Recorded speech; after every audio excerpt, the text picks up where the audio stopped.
Hi. So, I'm making this as an addendum to the previous video, and I'm just going to link it in the comments here. But I realized I hadn't actually listened to the original English song, and as a result, I didn't realize how short the time is, and that the translation that I gave you is a little long to say in that short time frame. And I tried. I tried to do it, but it was difficult. And so as a result, I thought, well, let me try and create an alternative one that you could use instead. And so I'm going to go over that here and explain some of the changes I made and why I made them. And so the changed phrase is gub-ba kiang gugen kiang bin nume.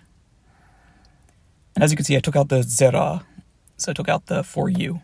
So now it just says, wait, like my love, their love is not. But instead of saying kiang ganene, I said kiang bi. Now, B is the third-person non-human gender possessive, so it's love.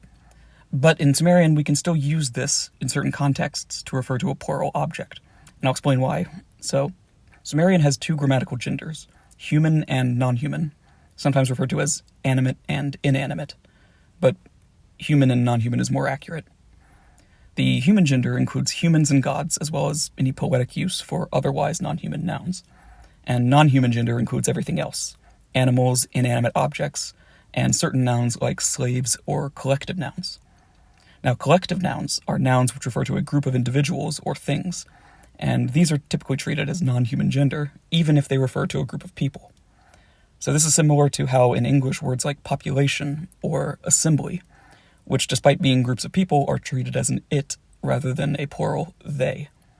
For example, in English you would say the population of the nation is growing, and you wouldn't say the population of the nation are growing. You would say it is growing, not they are growing. So Sumerian treats collective nouns in a similar manner and places them in the non-human category. And non-human gender nouns in Sumerian are not pluralized, and as such they're marked the same way whether they refer to a plurality of individuals or not. So while kiang bi would literally translate to its love, it could be a singular it, or it could be a plural it, which in English we would say as their. And so as such, we could use the above instead of kiang ganene, under the assumption that the they, or the it rather, is a collective noun, whatever that collective noun might happen to be. So I just want to make that clear. So now that it's shorter, it fits better into that time span. So we have gub-ba kiang gugen kiang bin nume.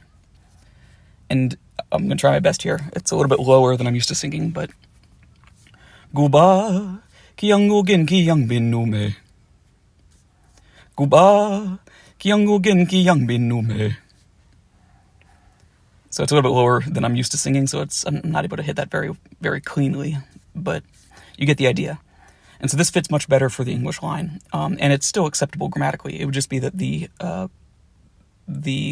they that we're referring to, kiang bi, their love, would be a plural it, which we're assuming we could be some kind of collective noun. So, gub-ba kiang gugen kiang bi nume. Gub-ba kiang gugen kiang bin nume. So hopefully that is helpful. I think that will fit better in the time span, since it's a very short statement. You only have a few seconds to say it. And I gave the syllabic transliteration as well using cuneiform, so you have that as well. I'll put that in the comment as well, so you can copy and paste that if you want. And hopefully this is useful. Let me know.